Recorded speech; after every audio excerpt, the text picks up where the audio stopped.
Hi guys, welcome back to my channel, The Homestyle Homestead. My name is Lexi if you are new. Today I'm going to be making some jalapeno strawberry rhubarb jam. I'm using the rhubarb and the jalapenos from last year's garden. Jam is one of the easiest things that you can do if you're just starting out canning. It was one of the first things that I learned how to do when I was starting my canning journey. There's a couple little tips that you can learn that I'm going to show you that make it really easy that I didn't know when I first started making jam, and it makes it kind of like foolproof so you can't really mess it up. I've got my canner on the stove with the water inside heating up. I have my jars in the dishwasher. They're getting sterilized and staying nice and warm for when we go to put the jam in them. So in this bowl, I have 8 cups of rhubarb and 4 cups of strawberries. They were frozen. I just set them in this bowl in the fridge overnight to let them thaw. And then in this bowl, I have 1.5 cups of jalapenos. They were frozen as well. I let them thaw, diced them up, and put them in here. And then into this bowl, I'm gonna measure out 8 cups of sugar.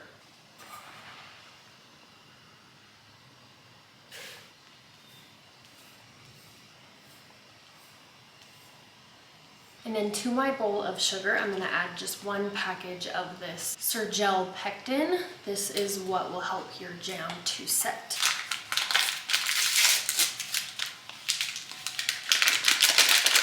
Okay, and now we're just going to put the strawberries and the rhubarb into the pot.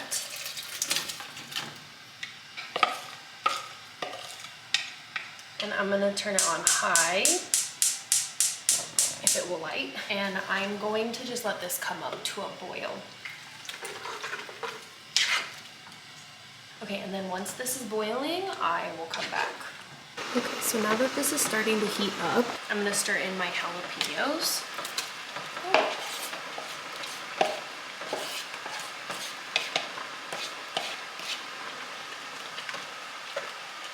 This already smells so good. Kind of looks like salsa.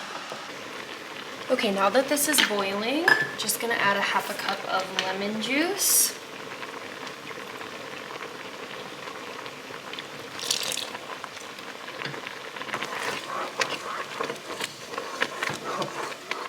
And now we're gonna add in the sugar and the pectin. And I'm gonna let this come back up to a boil. You want it to be at a rapid boil, so that means you don't want it to be at a boil that you can stir down. And then that's when you'll start your timer for 1 minute. You wanna make sure you get that sugar really stirred in well. So as you can see, there's some foam on top. That's fine, it'll go away. It's boiling. When I stir it, it's still boiling, so I'm gonna go ahead and set a timer for 1 minute. So now we're gonna test it, and this is the trick that I was telling you guys about. You're gonna take a cold plate out of your freezer, and you wanna drop some on, like this, and go like that.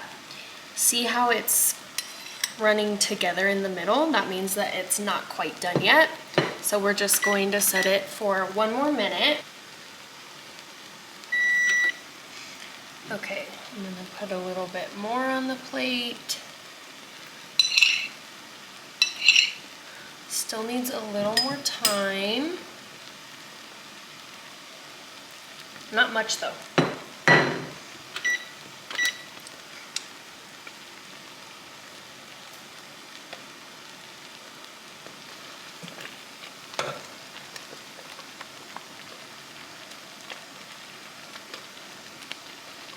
Okay, that's looking pretty good. It's not coming back together so much anymore. I'm gonna take it off the heat now. And now we're just gonna put it into our jars.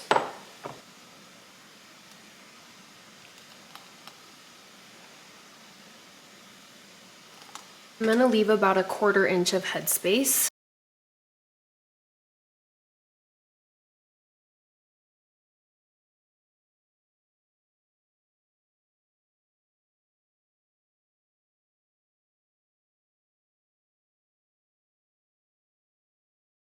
Okay, now just take some vinegar on a paper towel, and we're just gonna clean up the top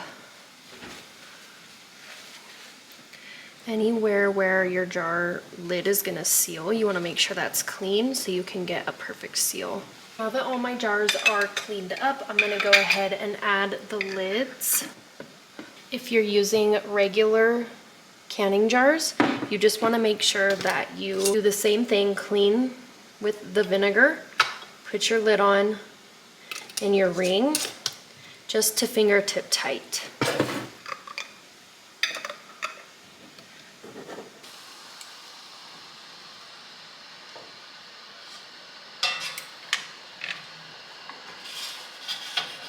Now that my canner is nice and hot, I'm gonna load it full of these jars. I'm gonna lower it back into the water. I'm gonna put the lid back on and turn the heat back on. For me, I'm gonna set a timer for 20 minutes. You only have to do it for 10, but at my altitude, I have to add 10 minutes. So make sure that you check with your altitude if you need to add time.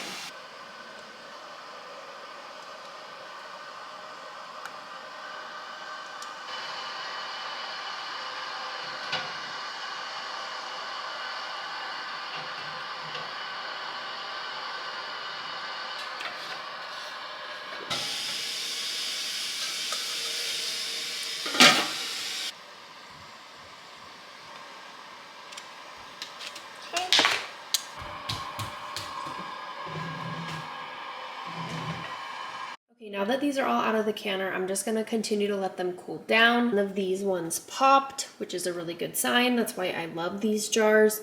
These jars will just check off and on. They seem good right now.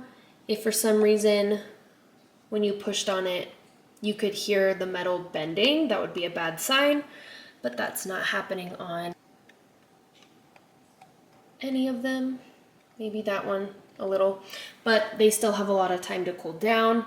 It can take up to 24 hours sometimes for them to fully seal.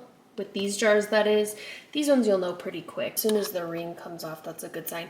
But I'm gonna just keep letting these cool off and then we'll come back. Okay, and now I'm done. I got 12 of these little 6-ounce jars. I got 1 quart, am I right? Quart jar, and then one of these little 4-ounce jars. For these, like I said, poke the top to see if the metal gives away. None of them are so far.